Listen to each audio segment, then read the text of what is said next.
Welcome to How to Find More Direct Clients Than You Can Poke a Stick At podcast, a mix of both solo episodes and expert interviews.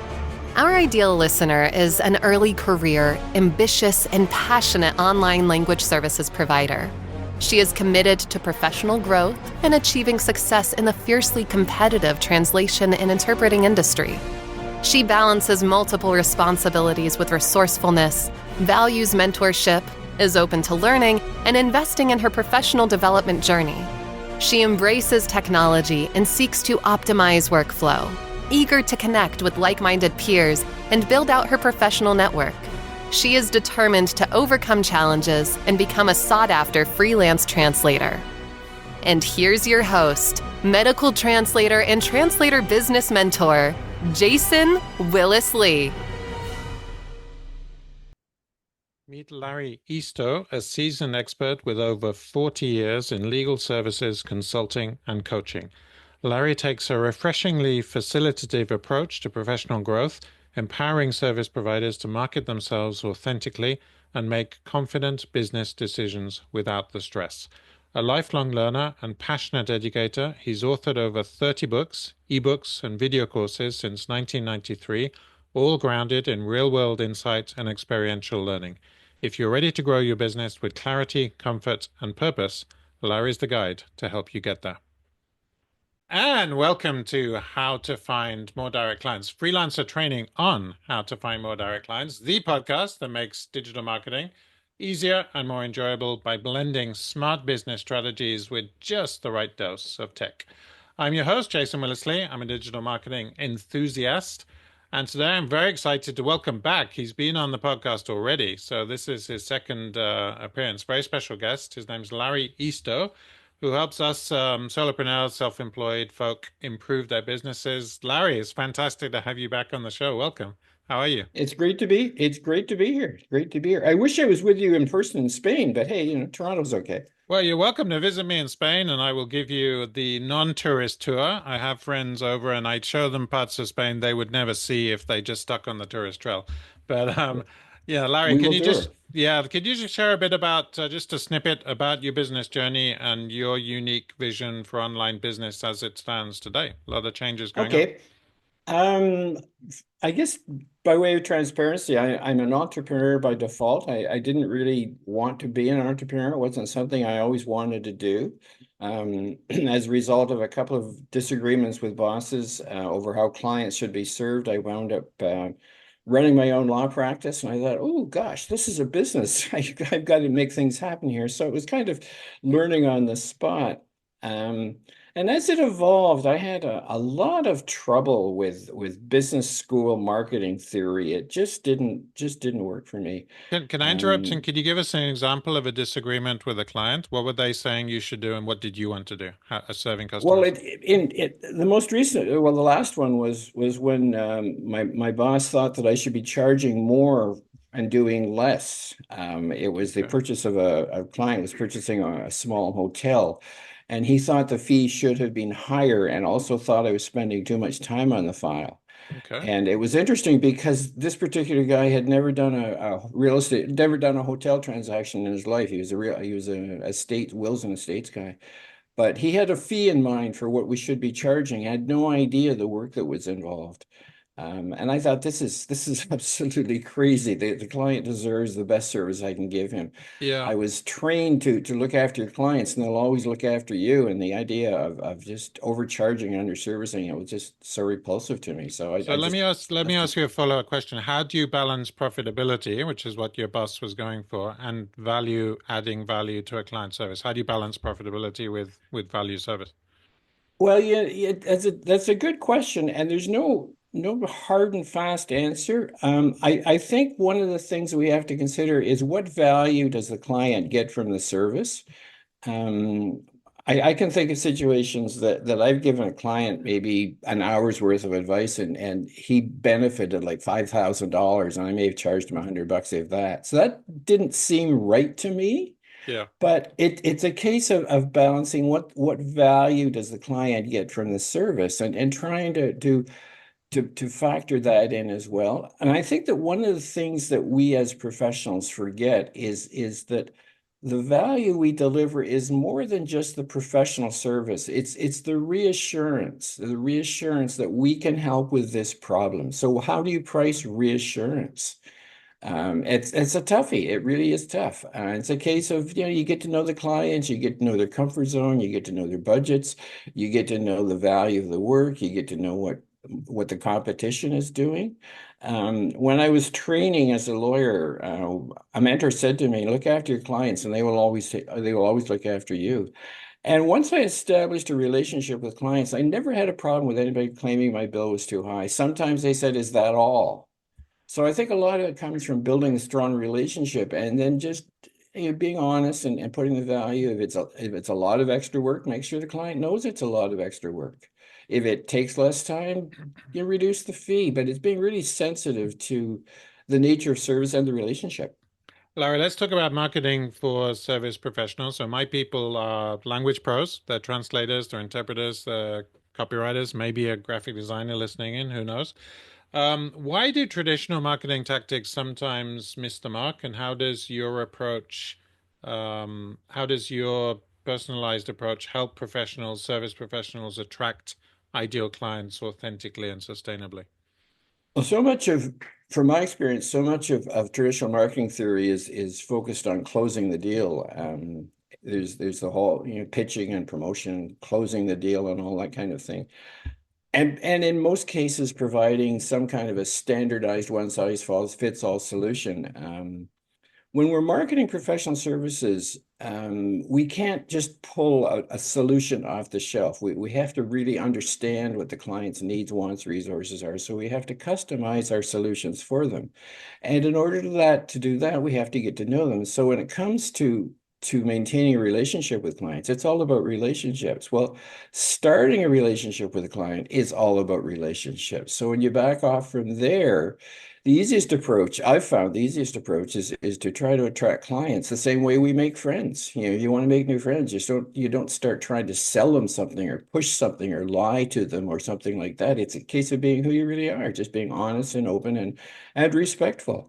And it's worked for me that when I start to build a relationship, everything seems to fall into place. Even the fee issue, it's a case of being totally open, saying this is going to take a lot more work or this is going to be fast and easy, just being totally, totally open. And as long as there's the honest mutual relationship there, all sorts of great things can happen. So instead of following the mass marketing approach of numbers and pushing theories and all that kind of stuff, get to know the clients really, really well. Can you please unpack how service providers can use like facilitative questioning, talking to the market, to guide clients towards data-backed decisions, informed decisions? Because these are the kind of things that boost trust, they increase retention, and Oh, ultimately long-term success, right? absolutely, How can we absolutely. do this in our businesses? Absolutely. It's two things. One is ask good questions, ask Mm, really good questions. yeah. And the second one is let the client talk 80% of the time. A good And facilitator only spends 20% of the time talking, the rest of the time is the client. So listening. make sure the research is done and ask, I guess, three things. Do the research to ask really good questions, let the client talk 80% of the time, and listen, listen, listen. So many of us as professionals, we're so used to giving advice that very often we see the solution within a sentence. And quite often clients don't get to the point till three, four sentences, maybe even a paragraph down there. One quick story, very early when I was practicing law, I had a client come in and he had an issue with a neighbor, and he told me the whole story. And within a minute, I knew what the solution was. When the story was over, I said, "Okay, so here's the story, blah, blah, blah. And this is what you want." And he looked at me and said, "Well, you got the story right, but that ain't what I want." And I said, "So what do you want?" And it Yeah, turned out that all he really wanted was an apology. right. But I had jumped the gun and started to tell him what the legal solution was, and he just wanted a practical solution. So I love it sometimes we when you get carried tell, away. yeah, I love it that the storytelling, because that's something I have a whole worksheet on storytelling, and I teach people, and I try to tell stories about my life. Could you remind us what your specialty of law is? I know you told us last time. Is it Well, property? I'm a former lawyer. Right, I've retired from law. I'm doing other things now. I used to practice in basically small business. right. anything to do with small business, from buying and selling real estate to income tax. Didn't do a lot of income tax, but a little bit of tax planning, incorporation, buying, selling, all of those kinds of things. Hmm. And the reason I chose that is because it's not standard form. I mean, sure, we use standard forms, but every business is different. They have different needs, different resources. So it was really important to me to find out what the owners' purposes were, what their values were, what they wanted to achieve, so we could weave this into whatever agreements we did. Let's talk about lifelong learning, Larry, as a growth engineer. I like to think of myself as a curious person. I'm always looking at, what can I learn next and do things better. How can we turn continuous learning into a strategic business advantage? Can you draw on a story from your writings and your teaching? How can we stay adaptable, flexible, and client focused? How can we do that? It, that's interesting because I'm a lifelong learner too. I just just continue to love to learn. I think it for me it's not a conscious thing. It's just become part of who I am and part of the way I do things. When I learn new things, I want to share them. I want to share them with other people. If I've got a great idea, I want other people to benefit from it. So in my case, that's what all of my books and all my courses are all about. It's a case of my sharing lessons I've learned along the way. And when I look back at my career, I'm thinking that that was probably my purpose. That maybe that's why I've been put on this earth is to learn as much lessons as I can from experience, Mm. and then repackage them so other people can benefit from the lessons learned. So it's something I've just totally internalized it, and it's not a conscious thing on my part. When I'm talking with a client or working on a project, I find myself going back to stories, going back to instances from the past and saying, well, okay, I told the story of the guy who wanted the apology. Well, I go back to that and thinking, well, okay, are we really listening, or what's going on here? What did I learn from there that I can apply here? Yeah. So it's just constant awareness, constant awareness. Let me ask you about tech and lead magnets. So next month, I'm going up to Krakow in Poland to give a talk on basically building a sales funnel using a lead magnet and building a Right. first mini product, which is just might be a worksheet, a checklist, a glossary. How do you're a distinguished gent of a certain age. You're wise. Oh, You're retired. You're from law at least. How do you feel about tech in client acquisition? Because you're very old school in your approach about relationships, and I love that P2P. People still buy from humans. And I'm building out a coaching framework called the Bridge. And the R in the bridge is relationships, it's P2P relationships. I'd like to right. ask you how you feel about the more, when I say lead magnet to you, do you know what the hell I'm talking about? Do you shy away from tech, or how do you feel about automated processes in business? And just as a gent of a certain age, how do you feel about this trend now? I love it. I love it. I am using ClickFunnels. Are you aware of ClickFunnels? I've heard of ClickFunnels. Is that Russell Brunson? Yeah. And I Yeah, use it one all the of one of my time. colleagues went to his conference in the States a short while ago. He was over in, I Yeah. think it was Orlando. I couldn't do what I'm doing without it. Wow. Can you explain I how you use use it. ClickFunnels in your business? How does it make you Okay, money? sure. Yeah. Okay, I've got two main product lines. One is the book, the hard copy, and also ebook that's distributed through regular distribution channels, Amazon and booksellers and all that kind of thing. And I also have, I think, 5 or 6 video courses, adult, basically video courses in terms of marketing and personal development, primarily marketing. And I use those to distribute the funds. And it's really interesting because when I discovered it, I thought, wow, this means that I don't have to do any more traveling. I don't have to do any of that kind of thing. And so what I've done is set up each of these 6 courses is set up that it just guides people through step after step after step. I have it set up that there's a lesson, and then there's a video lesson, about a 6-minute video lesson, and then there's a set of questions that the participants answer on their own. And being an experiential learner, I want people to learn on their own experience. So that I focus the questions in such a way that it's based on your experience in this, how would you apply that? Hmm. How does this principle work in your situation? So I've incorporated my experience with experiential learning into video courses that are distributed by means of ClickFunnels with just technology. Okay. Do you do all that yourself, or do you have a virtual Oh yeah, assistant that helps you? You do it all no, yourself. done it Wow. all myself. So you're very open to tech, and this is incredible. I mean, because I Yeah, meet a and lot of people who are tech yeah, and scared. I think what it amounts to is do what you do best and delegate the rest. Yeah, And exactly. I'm really good at creating courses, but in terms of coding and in terms of technical things and in terms of glitches, I bail. I just, I am on the ClickFunnels helpline. Well, not so much now, but when I started, I mean, every day I was on that helpline to work out one problem or another. And it's not as bad as I had originally thought. But if I stick to course creation and content creating and I hit a technical problem, I'm not going to waste time and energy on it. I'm gonna go to the help desk. Quick plug for your book, Larry. What's the book called, and what's the outcome a reader would get from reading your book? The book is called How to Succeed in Your Professional Service Business, and it's all about leveraging your best stuff, leveraging your strength and growing on your strengths and making the business as awesome as you as a professional are. Yeah, I love that. We'll get a link to that in the show notes for sure. So a few quick fire questions, Larry. What are you reading right now? What are you reading to learn from others? What book or what was the last book you Um, read if you don't have one on at the moment? I just finished reading the Let Them Theory. The Let And Them that's all Theory. about letting people be who they are, not trying to run their lives, not trying to be judgmental, just let them be who they are. And the second part of it is let me be who I am. So Hmm. it's kind of a get out of other people's lives and run your own life by Mel Brookings. Mel Brookings. Okay. What's the biggest myth people believe in your industry? What is a myth you kind of have to bust, like a preconception, or some people think this and it's actually the opposite? What comes to mind when I say that? If you build it, they will come. From the old Field of Dreams movie. Um, there's the idea that if I just start running this business, I'm going to be overwhelmed with clients. It doesn't work that way. It just doesn't work that way.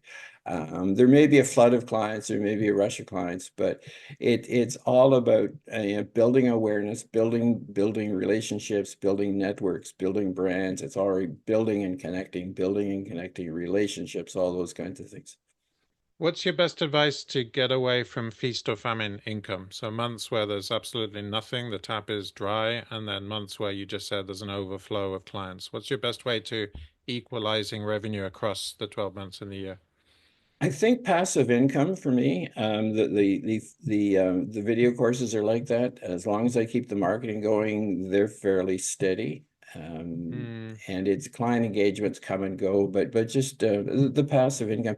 And as professionals, most of us have expertise that we can package into a course, package into some kind of training, and with it with good software, it's not all that hard. What's the best investment you made, Larry, in your life? Mm, best investment. Um, Gosh, probably in a course I took a number of years ago, a course in adult learning. It was a diploma course from a university, and it was all about. It started out about how adults learn, but it was based on experiential learning. And what resonated with me was that everybody says that experience is the best teacher, but nobody tells us how to learn from experience. So having spent I don't know how much money it was, but having spent the time and the money on that, so much of what I did made sense, and it made it easier, so much easier to do what I'm doing now. It helped me really understand the process of learning from experience, how every single thing that happens represents a learning opportunity. And that allowed me to really extract a meaning from things that otherwise I would have ignored and been meaningless. And again, that's been the core of my book and my books and my courses is experiential learning. Not only drawing on my experience, but what I try to build into the program is helping other people learn from their own experiences. What's the first word that comes to mind when I say solo business ownership or solopreneurship? What's the first word that comes to Yikes. mind? Yikes. Just one word. Yeah. Well, it's one of those things, it's we're on our own, but not alone. We're doing things on our own, but we are not alone. There's so much resource, so much help available. We just have to make sure we get the right help. Okay, so in one word, so not lonely, surrounded by. Yeah. I think there's a difference between solitude and alone, and I think that I'm an introvert, so I love being alone, but I also recognize the synergy of talking to other people. So Mm. you know, by all means enjoy the freedom to be on our own, but man, don't try to do everything on your own. It's grow to your strength, higher to your weakness. If it's something you can't do, reach out. It's the social contact. So even the greatest introverts among us need the interaction with other humans. Yeah, I also identify with being an introvert, and I'm working with someone as a mentor who is also an introvert. Larry, any final thoughts or a key takeaway from today's discussion you'd like to share with the audience? What's one key takeaway they really have to walk away with from this episode? I think it's the lifelong / experiential learning. I think that many of us have experiences that are really rich learning opportunities, but for whatever reason we don't pay attention to them. We listen to self-appointed gurus telling us what we should be doing or shouldn't be doing. And I think a lot of the time when we take the time and the space to look at what we have done, what we are doing, we can really sort things out for ourselves rather than rushing off to gurus. Especially, most of us have some level of intuition, and just nurturing the intuition, nurture our strengths rather than by all means connect and collaborate. I'm not saying don't do that, but I think that a lot of us miss experiences because we're too busy doing something, so we miss fabulous learning opportunities. Larry, where can my listeners connect with you? Where best to learn more about your books and courses? Where's the best My place to connect? website, Okay. LarryEasto.com, and there are 2 free books on there as thank you gifts for listening to the podcast. One is a book called 26 Ways for Professionals to Get New Business. That's also on Amazon, but it's free through my website. And the other is a book that's kind of fun. It's called New Beginnings, New Opportunities. I wrote this during the podcast. And after I'd written my last book, I had some leftover content. So I thought, well, why don't I put all this stuff together in a new book? Mm-hmm. So this is New Beginnings, New Opportunities, basically about personal transformation. It's a freebie, and it's available through my website as well. Thank you so much. We'll get the link out to that for sure. All right, let's wrap it up for today's episode of How to Find More Direct Clients, Freelancer Training on How to Find More Direct Clients. Stay tuned for more engaging discussions with guests like Larry on the ever-evolving landscape of language and digital marketing. Until next time, remember what I always say, stay on your game, and don't forget to future-proof your career in the AI era. Bye for now, and thank you again to Larry Easto, my special guest. Thank you. Here's a fun fact about Jason. As a kid, Jason was heavily into magic, juggling, and ventriloquism.